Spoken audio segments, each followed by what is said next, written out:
नमस्कार, स्वागत है आपका देवभूमि दर्शन उत्तराखंड में। मैं हूं आपके साथ प्रीति सिमा। उत्तराखंड की तमाम बड़ी खबरों का रुख करेंगे, लेकिन उससे पहले हरियाणा से आ रही बड़ी खबर से आपको रूबरू करा देते हैं। हरियाणा से इस बीच बड़ी खबर सामने आ रही है आपकी टीवी स्क्रीन पर। यह बड़ी खबर, दिल्ली दौरे पर रहेंगे हरियाणा के मुख्यमंत्री मनोहर लाल। तो बड़ी जानकारी आपको दे दें, केंद्रीय मंत्रियों के साथ वो मुलाकात कर सकते हैं। दिल्ली दौरे के दौरान पार्टी आला कमान से चर्चा हो सकती है। तो दिल्ली के दौरे पर रहेंगे सीएम मनोहर लाल और इस दौरान केंद्रीय मंत्रियों के साथ उनकी मुलाकात होने की संभावना जताई जा रही है।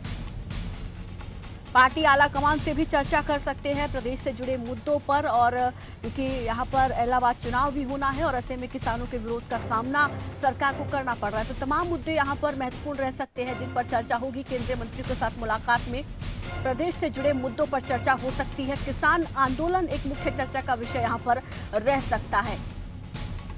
हालांकि क्या रहेगा चर्चा का विषय, इसकी जानकारी नहीं है, लेकिन कयास ये लगाए जा रहे हैं कि प्रदेश से जुड़े मुद्दों पर चर्चा हो सकती है। दिल्ली दौरे के दौरान किसान आंदोलन इसमें एक मुख्य मुद्दा हो सकता है। इलाहाबाद का उपचुनाव चर्चा का विषय हो सकता है।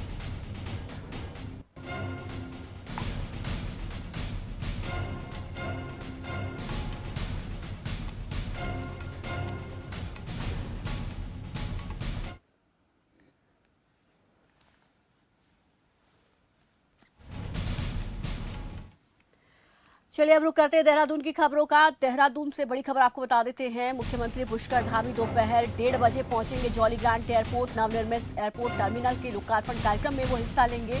शाम 4 बजे सीएम हेलीकॉप्टर समिट 2021 का शुभारंभ करेंगे। शाम 6 बजे मुख्यमंत्री आवास पहुंचेंगे सीएम पुष्कर सिंह धामी। मुख्यमंत्री आवास पर शासकीय कार्यों को भी निपटाएंगे। शाम 6 बजे मुख्यमंत्री आवास पहुंचेंगे सीएम पुष्कर धामी। देहरादून के दौरे पर रहेंगे मुख्यमंत्री और दोपहर 1:30 बजे के करीब जॉली ग्रांट एयरपोर्ट पहुंचेंगे। नवनिर्मित एयरपोर्ट टर्मिनल का शुभारंभ करेंगे। शाम 4 बजे एक और कार्यक्रम में शिरकत करने के लिए पहुंचेंगे और शाम 6 बजे मुख्यमंत्री आवास पहुंचेंगे सीएम धामी और यहां पर शासकीय कार्यों का निपटारा करेंगे। इस पर ज्यादा जानकारी के साथ संवाददाता कैलाश जोशी हमारे साथ जुड़ गए हैं। कैलाश जी, क्या जानकारी मिल पा रही है इस खबर को लेकर? देखिए प्रीति, आपको बता दूं कि मुख्यमंत्री पुष्कर धामी आज 1:30 बजे जॉलीग्रांट एयरपोर्ट पर पहुंचेंगे। एयरपोर्ट पर जो नवनिर्मित एयरपोर्ट टर्मिनल है उसका लोकार्पण और उद्घाटन का कार्यक्रम है, उसमें प्रतिभाग करेंगे। साथ ही 4 बजे सीएम जो है हेलीकॉप्टर समिट का शुभारंभ करेंगे। उसके बाद 6 बजे मुख्यमंत्री आवास पहुंचेंगे। सीएम पुष्कर धामी यहां पर जो है मुख्यमंत्री आवास में शासकीय कार्यों का निस्तारण यहां पर करेंगे। बता दें कि जो नवनिर्मित एयरपोर्ट टर्मिनल है उसका आज लोकार्पण होना है। पर्यटन की दृष्टि से जो हमारा उत्तराखंड का जो जॉलीग्रांट एयरपोर्ट था उसकी क्षमता कम होने के कारण में पहले 250 पैसेंजरों की क्षमता थी, अब उसको बढ़ाकर 1200 पैसेंजर की क्षमता कर दिया गया है। उसका आज लोकार्पण होना है। साथ ही यहाँ पर जो है केंद्रीय जो नागरिक उड्डयन मंत्री हैं ज्योतिरादित्य सिंधिया, वो भी यहाँ पर मौजूद रहेंगे। साथ में जो पर्यटन मंत्री हैं सतपाल महाराज और अन्य कई बड़े भाजपा के जो दिग्गज नेता हैं उनके मौजूद रहने की आशंका यहाँ पर। जी शुक्रिया कैलाश जी, हमारे साथ जुड़ने के लिए। इस तमाम जानकारी के लिए तो कई सारे आज कार्यक्रम सीएम के रहने वाले हैं जिनमें शिरकत करने के लिए देहरादून पहुंचेंगे सीएम पुष्कर धामी। करीब 1:30 बजे जॉली ग्रांट एयरपोर्ट पहुंचेंगे। इसके अलावा नवनिर्मित एयरपोर्ट टर्मिनल के लोकार्पण कार्यक्रम में हिस्सा लेंगे और 4 बजे सीएम हेलीकॉप्टर समिट 2021 का शुभारंभ करेंगे। उत्तराखंड के 3 दिवसीय दौरे पर केंद्रीय जल शक्ति राज्य मंत्री रहेंगे प्रहलाद पटेल। बड़ी जानकारी आपको दे दें, उत्तराखंड के 3 दिवसीय दौरे पर केंद्रीय जल शक्ति राज्य मंत्री प्रहलाद पटेल का पेयजल मंत्री विशन चौफाल ने स्वागत किया है। पेयजल, सीवरेज ट्रीटमेंट और नमामि गंगे से जुड़े कार्यों का वो अवलोकन करेंगे। दौरे के दौरान देहरादून, हरिद्वार और ऋषिकेश भी जाएंगे प्रहलाद पटेल। और इस पर भी ज्यादा जानकारी के साथ संवाददाता कैलाश जोशी हमारे साथ बने हुए हैं। कैलाश जी, अगर हम प्रहलाद पटेल के दौरे की बात करें, जल शक्ति राज्य मंत्री हैं और वो भी यहाँ पर 3 दिवसीय दौरे पर आ रहे हैं, तो ऐसे में उनके क्या कुछ प्रस्तावित कार्यक्रम यहाँ पर रहने वाले हैं और ये दौरा कितना महत्वपूर्ण समझे उत्तराखंड की जनता के लिए, क्योंकि उनको जन सुविधाएं यहाँ पर वो देने की कोशिश करेंगे अपने दौरे के दौरान? अब बिल्कुल प्रीति, आपको बता दें कि केंद्रीय जल शक्ति मंत्री प्रहलाद पटेल उत्तराखंड पहुंच चुके हैं, जिनका कि कल शाम जो है जौलीग्रांट एयरपोर्ट पर जल मंत्री बिशन सिंह चुफाल के द्वारा स्वागत किया गया। उत्तराखंड में 3 दिवसीय दौरा केंद्रीय मंत्री का है, जिसमें देहरादून, हरिद्वार, विशेषकर ऋषिकेश जो पर्यटन क्षेत्र है उनमें जो पेयजल की समस्या है, उसके जो जुड़े हुए कार्य थे, सीवरेज ट्रीटमेंट के जो प्लांट लगे हुए थे उनको अगर लेके बात करें, या फिर नमामि गंगे से जुड़े कार्यों का जो है वो अवलोकन करेंगे। उसके साथ जो है पेयजल मंत्री और तमाम जो आला अधिकारी हैं वो मौजूद रहेंगे, क्योंकि चुनावी वर्ष है और भाजपा की रणनीति इस वक्त बिल्कुल ऐसी दिख रही है, क्योंकि तमाम जो केंद्र के नेता हैं वो उत्तराखंड का दौरा कर रहे हैं, क्योंकि उत्तराखंड में 2022 में चुनाव होने हैं। तो इसके लिहाज से अगर देखें तो जो केंद्र की मॉनिटरिंग टीम है या संबंधित डिपार्टमेंट के जो मिनिस्टर्स हैं उनका उत्तराखंड दौरा लगातार जारी है। और ये सबसे बड़ी बात यहाँ पर ये देखने को मिल रही है कि जो प्रहलाद पटेल है उनके द्वारा जो हरिद्वार हो, चाहे ऋषिकेश हो, चाहे देहरादून हो, यहाँ पर जो बड़े कार्य हुए हैं पेयजल मंत्रालय के द्वारा, उनका निरीक्षण करना है। उसके साथ ही कई अन्य नेता भी उत्तराखंड के दौरे पर आज रहने वाले हैं। प्रीति जी, आज पहला दिन माना जाए तो ऐसे में पहले दिन क्या कुछ मुख्य कार्यक्रम उनके रहने वाले हैं? देहरादून में आज वो रहेंगे?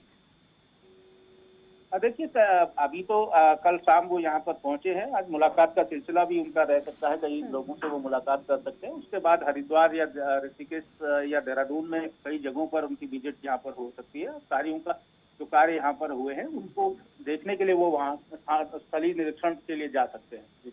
जी, शुक्रिया कैलाश जी हमारे साथ जुड़ने के लिए इस तमाम जानकारी के लिए। तो 3 दिवसीय दौरा आज देहरादून में कार्यक्रमों में हिस्सा लेंगे।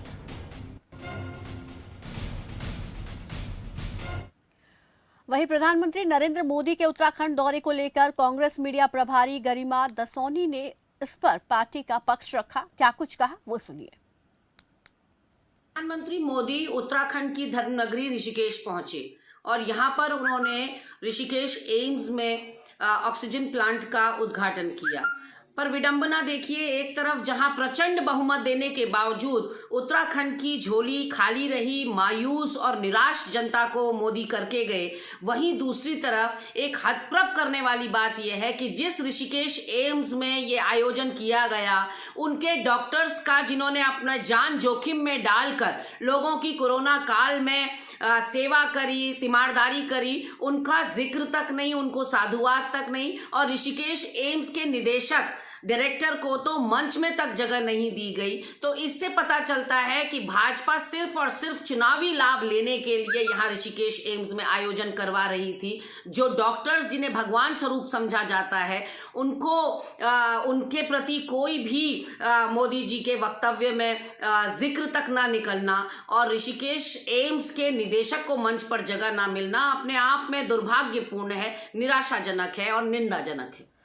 चलिए अब देहरादून से बड़ी खबर का रुख कर लेते हैं। आज अफसोस दिवस कांग्रेस की तरफ से मनाया जाएगा। बड़ी जानकारी आपको दे दे, कांग्रेस आज अफसोस दिवस मनाने वाली है। मौन व्रत रखकर अफसोस दिवस कांग्रेस के नेता कार्यकर्ताओं की तरफ से मनाया जाएगा।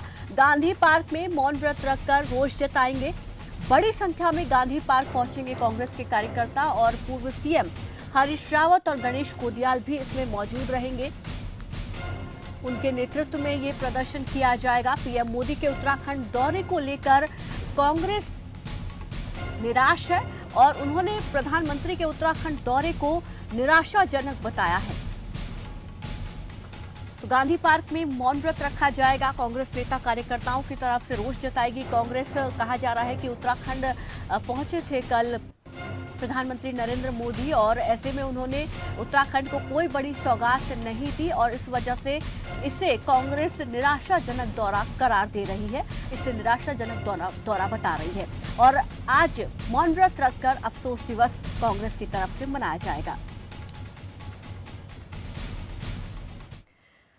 मंगलोर के कांग्रेस विधायक काजी निजामुद्दीन ने जनता के स्वास्थ्य को ध्यान में रखते हुए सामुदायिक स्वास्थ्य केंद्र नारसन को एक एम्बुलेंस भेंट की है। इस मौके पर विधायक काजी निजामुद्दीन ने कहा कि क्षेत्र की जनता की पीड़ा उनकी अपनी पीड़ा है। अगर क्षेत्र की जनता के स्वास्थ्य को लेकर कोई भी दिक्कत होती है तो सर्वप्रथम सबसे पहले आवश्यकता के अनुसार जो भी मदद मुझसे बनेगी मैं दिन रात उसे करने के लिए तैयार हूं। और साथ ही उन्होंने ये भी कहा कि इस एम्बुलेंस से गरीबों को अच्छी सुविधा मिलेगी, वो वक्त पर इलाज के लिए अस्पताल पहुंच सकेंगे। सबसे पहले तो मैं माननीय विधायक जी का दिल से आभार व्यक्त करूंगा कि उन्होंने जो है क्षेत्र की जनता की सुविधाओं को देखते हुए उन्होंने ये कदम उठाया और इससे जो है बहुत अच्छा लाभ मिलेगा जनता को। क्योंकि एम्बुलेंस की कमी पहले भी थी यहाँ पे 108 तो हमारे पास थी, लेकिन यहाँ CSC की कोई एम्बुलेंस हमारे पास नहीं थी। तो उससे ये होगा कि अगर जैसे रुड़की को भी मरीज को भेजना है जो कि 16-17 किलोमीटर पड़ता है यहाँ से, तो एक एम्बुलेंस परमानेंटली हमारे पास यहाँ रहेगी सामुदायिक स्वास्थ्य केंद्र पे, और उससे मरीज को तुरंत और बहुत जल्दी अगर रेफर भी करना है तो कर सकते हैं। उत्तराखंड की देवभूमि कही जाने वाली ऋषिकेश की पावन धरती पर एक बार फिर से प्रधानमंत्री नरेंद्र मोदी का आगमन हुआ। इस ऋषिकेश में बने हाईटेक टेक्नोलॉजी के ऑक्सीजन प्लांट के उद्घाटन को यहां पर प्रदेश को समर्पित किया गया। इस दौरान सूबे के मुखिया पुष्कर सिंह धामी सहित तमाम मंत्री और सांसद एम्स ऋषिकेश पहुंचे। इस मौके पर कैबिनेट मंत्री हरक सिंह रावत ने कहा कि प्रधानमंत्री नरेंद्र मोदी का उत्तराखंड से अहम लगाव रहा है और यही वजह है कि वो बार बार उत्तराखंड आना चाहते हैं।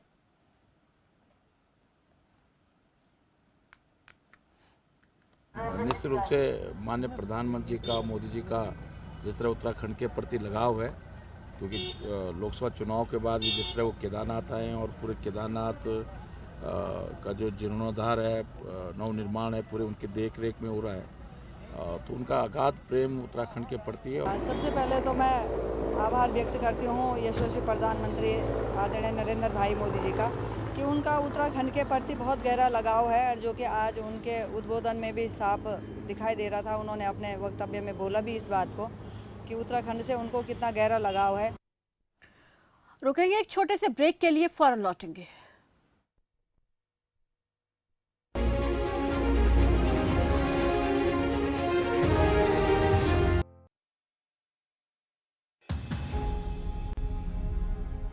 मंजिल उन्हीं को मिलती है जिनके सपनों में जान होती है।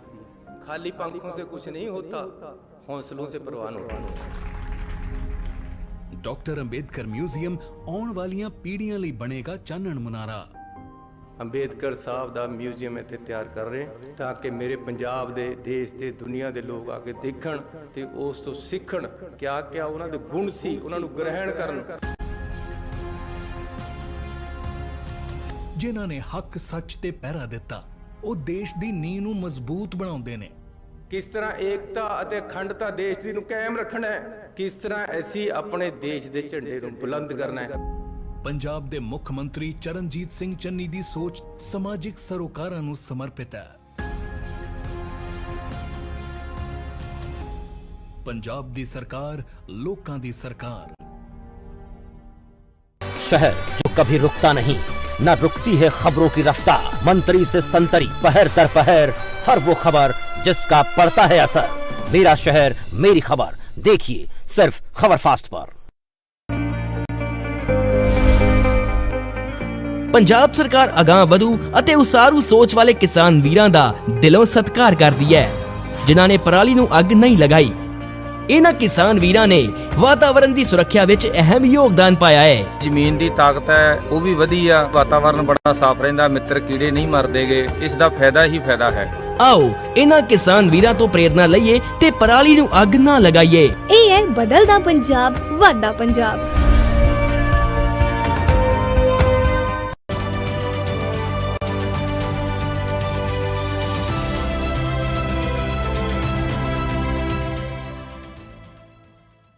सब कुछ आजमाया और तब मैंने माना कि सिर्फ सच्ची सहेली ही है महिलाओं के उन मुश्किल दिनों की हर समस्या, जैसे कठिन दर्द, अनियमितता, खून की कमी, थकान व कमजोरी जैसी सभी प्रॉब्लम्स के लिए नंबर 1 औषधि एवं टॉनिक मुल्तानी कोका कफ सिरप, तुलसी, वसा, यस्ती मधु, पिपली के गुणों से भरपूर, जो खांसी पर करे तुरंत असर, ताकि बदलते मौसम के साथ आप न बदलें।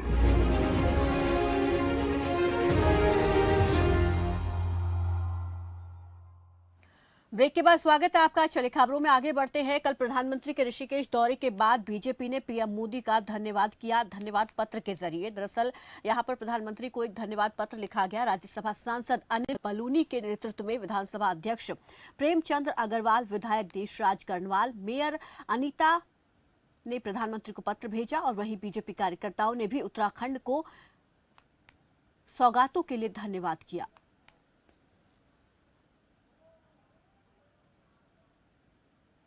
हम सब उनका धन्यवाद कर रहे हैं और पिछले जो 7 वर्षों से प्रधानमंत्रित्व काल के दौरान जो उन्होंने लोगों के कल्याण के लिए, लोक कल्याण के लिए काम किए हैं, उस सब का भी हम लोग उल्लेख कर रहे हैं।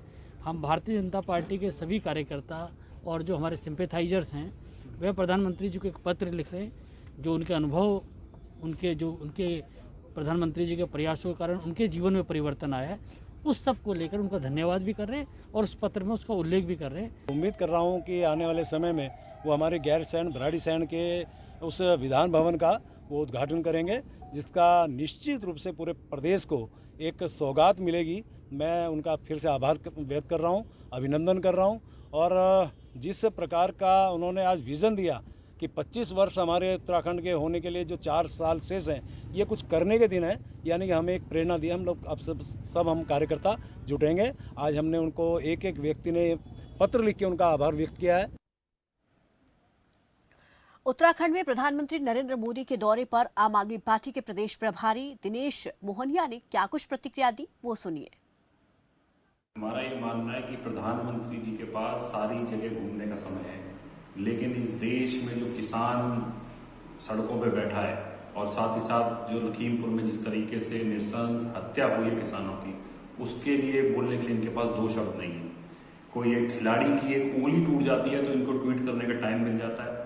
विदेशों में अगर कोई मृत्यु हो जाती है तो ये उसके लिए ट्वीट करने का टाइम मिल जाता है। लेकिन हमारे देश के जो अन्नदाता है उसको जिस तरीके से बुरी तरह लखीमपुर में रौंदा गया, मारा गया, उसके ऊपर प्रधानमंत्री जी के पास 2 शब्द बोलने के लिए नहीं है।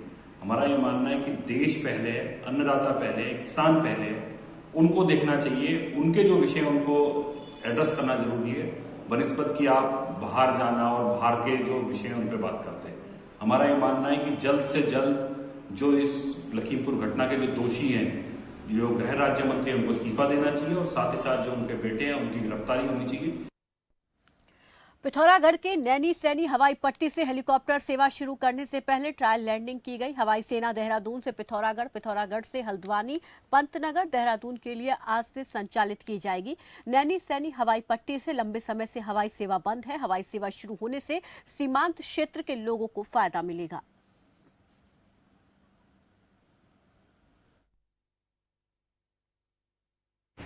ये लंबे समय से जो हम जिसकी प्रतीक्षा कर रहे थे, तो उड़ान 4.1 में इस सेवा को आरंभ किया जा रहा है और इसमें जितनी भी बेसिक प्रिपरेशन है वो हो चुकी हैं। और पंतनगर से पिथौरागढ़, फिर फर्दर हल्द्वानी और हल्द्वानी से देहरादून की कुल सेवाओं की पॉइंट टू पॉइंट बेसिस की जगह हब एंड स्पोक मॉडल पर विभिन्न स्थानों को जोड़ते हुए किया जाएगा इसको।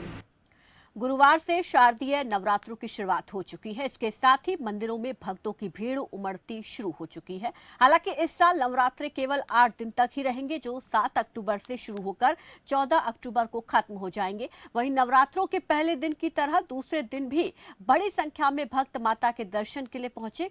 बता दें कि कोरोना महामारी की रफ्तार कम होने के बाद इस बार मंदिरों में श्रद्धालुओं की संख्या पर प्रतिबंध नहीं है, लेकिन कोरोना गाइडलाइन का पालन करना सभी के लिए अनिवार्य है। और इस पर ज्यादा जानकारी के साथ संवाददाता लश्कर से गोविंद चौधरी हमारे साथ जुड़ गए हैं। गोविंद, आज दूसरा दिन है नवरात्रों का, दूसरे स्वरूप की पूजा अर्चना मंदिरों में की जा रही है और दूसरे दिन क्या तस्वीर देख पा रहे हैं? यहाँ पर क्या और ज्यादा लोगों की भीड़ बढ़ती हुई दिखाई दे रही है पहले दिन के मुकाबले, क्योंकि प्रतिबंध संख्या पर नहीं है? और ऐसे में आज भी क्या कोरोना गाइडलाइन का पालन लोगों की तरफ से किया जा रहा है?